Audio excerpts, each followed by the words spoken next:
नाज़रीन, जैसे ही हम एजिंग में आते हैं, उम्र बढ़ने के साथ साथ हमारे में कुछ प्रॉब्लम्स आना शुरू हो जाते हैं। कमर में, टांगों में वो ताकत नहीं रहती जो कि जवानी में थी। चलने में लड़खड़ाहट महसूस होने लगती है, टांगों में एनर्जी नहीं रहती, कमर में उठने बैठने में तकलीफ आने लगती है, घुटनों में दर्द आने लगती है, जो हिप्स एरिया है वहाँ से हमें प्रॉब्लम आने लगता है कि अकड़ाहट महसूस होती है। और ये जो आपका नीचे घुटनों से नीचे का एरिया है वहाँ पे भी अक्सर औकात प्रॉब्लम महसूस होने लगती है। कुछ लोगों को तो एड़ी के नीचे भी प्रॉब्लम महसूस होने लगती है, दर्द होने लगती है।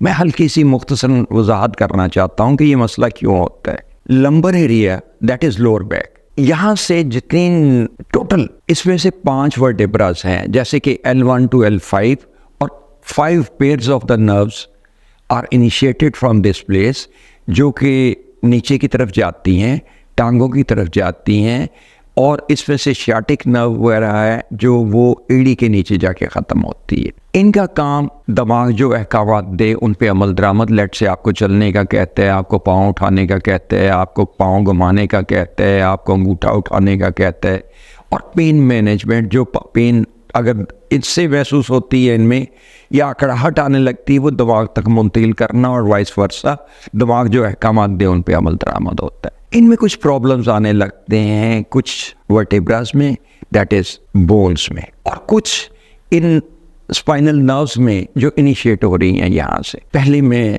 हड्डियों में कवर करता हूँ कि ये हड्डियाँ उम्र बढ़ने के साथ साथ कुछ इनमें कमज़ोरी आने लगती है। पुराना मुहावरा है कि बुढ़ापे में गिरे और हड्डी टूट गई। क्यों? इसलिए कि कुछ जो अज्जा हैं हड्डियों के जो हम खुराक से लेते हैं, that is calcium, magnesium, phosphorus, silicon, copper and fluoride with vitamin D, उनमें कमी आने लगती है। और जब इनमें कमी आने लगती है, कुछ चीज़ों में रिएक्शन नहीं हो पाता, फॉर एग्जांपल विटामिन डी का, इवन कैल्शियम के साथ, तो उसमें कमी की वजह से हड्डियाँ कमज़ोर होने लगती है। फिर हमारी ये जो नर्व्स हैं इनमें थोड़ी लचक की कमी होने लगती है, इनके अंदर सोजिश आने लगती है।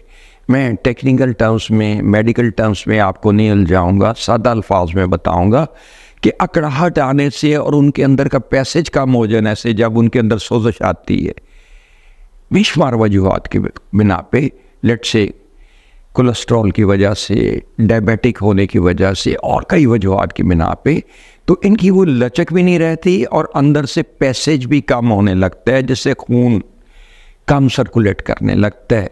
और अल्टीमेटली जब ये अकड़ाहट होती है, इनमें खिंचाव होता है, चलने फिरने में या झुकने में कोई काम करते हैं आप या हल्का सा वज़न उठाते हैं, तो हड्डियाँ चूँकि कमज़ोर होने लगती हैं, उसमें डिस्कें बल्ज होने लगती हैं। अब ये नर्व्स बहुत ही सेंसिटिव एरिया का, वो कहते हैं कि बुढ़ापा निचले हिस्से से शुरू होता है, पाँव से शुरू होता है, और आपका 50% ऑफ द ब्लड फ्लो है ये लंबर और नीचे के बिलो एरिया में। 50 टोटल बॉडी का 50% ब्लड जो है यहाँ से इनिशिएट होता है, और जब ये यहाँ से इनिशिएट हो रहा है तो इस एरिया को लुक आफ्टर करना भी इंतहाई ज़रूरी है। जब नर्व्स के खिंचाव पैदा करती हैं तो फिर डिस्कें बल्ज होने लगती हैं। लेट से अगर L4-5 में आ गया प्रॉब्लम, तो आपकी टांगें आहिस्ता आहिस्ता मुतासर होने लगती हैं, कमर में उठने बैठने में आपको दर्द महसूस होने लगती है, हिप्स एरिया अफेक्ट हो जाता है। अगर L3 उसमें इन्वॉल्व हो गया, जो कि सब्सिक्वेंटली हो जाता है, तो आपके सेक्सुअल ऑर्गन्स और घुटने मुतासर होने लगते हैं। L2 से वेरिकोज वेन्स इनिशिएट, नीली कुछ लोग अपना जायज़ा लेंगे जो इस मर्ज़ में मुब्तला है, तो उसमें देखेंगे कि नीलाहट आ गई है नर्व्स में, छोटी छोटी नर्व्स में नीलाहट आना शुरू हो जाती है, यानी कार्बन डाइऑक्साइड जमा होना शुरू हो जाती, फ्रेश ब्लड ऑक्सीजन वहाँ तक नहीं जा पाती। और जब ये सारे प्रॉब्लम्स होते हैं तो नर्व्स के सिकुड़ने का अमल मज़ीद तेज़ हो जाता है। लेट्स से सेक्सुअल ऑर्गन्स क्यों अफेक्ट हो जाते हैं जब आप एज में आते हैं, क्यों काम उतना नहीं करते जो जवानी में करते हैं।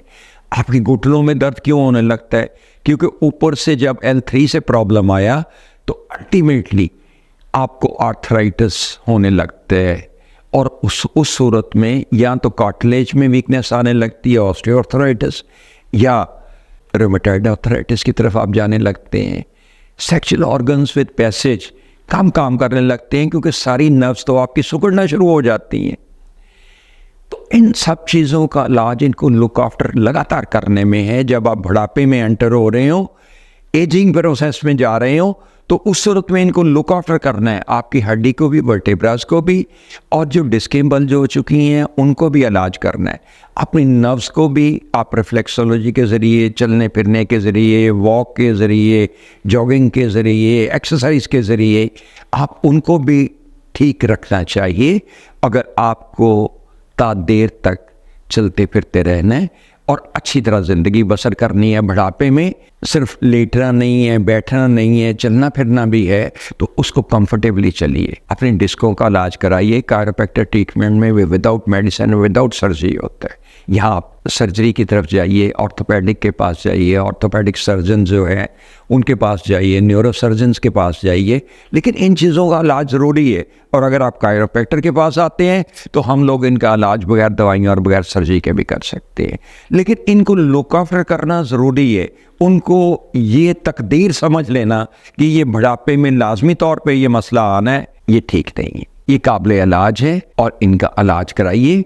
डॉक्टर के पास जाइए या कायरोप्रैक्टर के पास, जिसके पास आपकी मर्जी हो, जिस तरह का इलाज कराना हो, सर्जरी करानी हो तो ऑर्थोपेडिक या न्यूरोसर्जन के पास जाइए, और अगर बगैर दवाइयाँ और बगैर सर्जरी के कराना हो तो कायरोप्रैक्टर के पास जाइए। लेकिन इलाज कराना ज़रूरी है, और जितनी जल्दी आप चले जाएंगे इलाज करवाने के लिए उतनी जल्दी अफाका आपको मिल जाएगा। लेकिन चलते फिरते रहना, एनर्जी के साथ रहना, ताकत के साथ इनमें जिंदा रहना ज़रूरी है। और सेहत से बढ़ के कोई दौलत आपके पास दूसरी नहीं है। कितनी भी दौलत हो, अगर कोई आदमी चलने फिरने से रह जाता है तो एक्चुअली उसकी ज़िंदगी में वो मज़ा नहीं रहता जो कि इस ज़िंदगी का हिस्सा है। इलाज की तरफ तवज्जो दीजिएगा, अपनी सेहत की तरफ तवज्जो दीजिएगा।